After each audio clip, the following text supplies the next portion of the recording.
Good evening, everyone. This is the operational update for March 19th.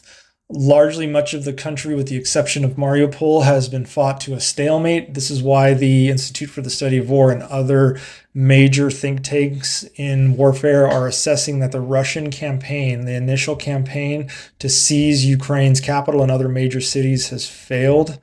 The Russians have not been able to push in and make any kind of advances in any of the cities such as Kyiv, Kharkiv, Odessa, etc. Their major objectives of forcing a regime change in the Ukrainian government, as well as demilitarizing the country, have also failed. So many are assessing that campaign has culminated into a defensive and counteroffensive campaign, as well as massive bombardment by the Russians.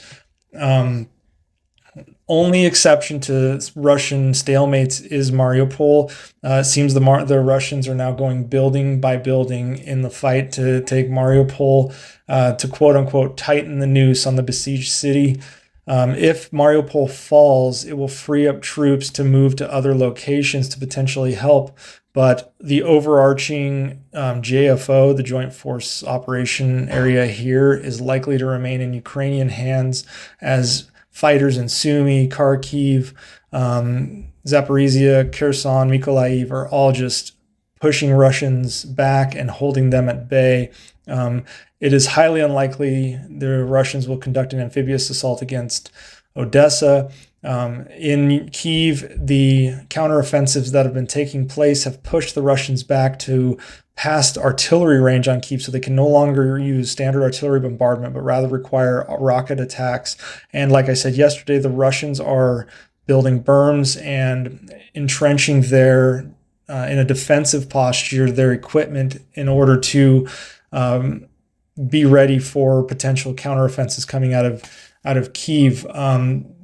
This is going to devolve into a bloody stalemate, similar to World War I, unless some negotiations can take place. The Russians are going to continue massive bombardment of these cities. They're going to continue to do atrocious levels of targeting of civilians in Mariupol, as I've said in a previous video, them moving civilians to camps.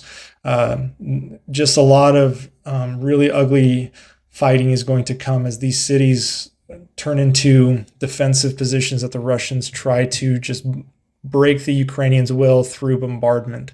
So the prospects of an overarching Russian success are unclear still, but they're getting lesser and lesser by the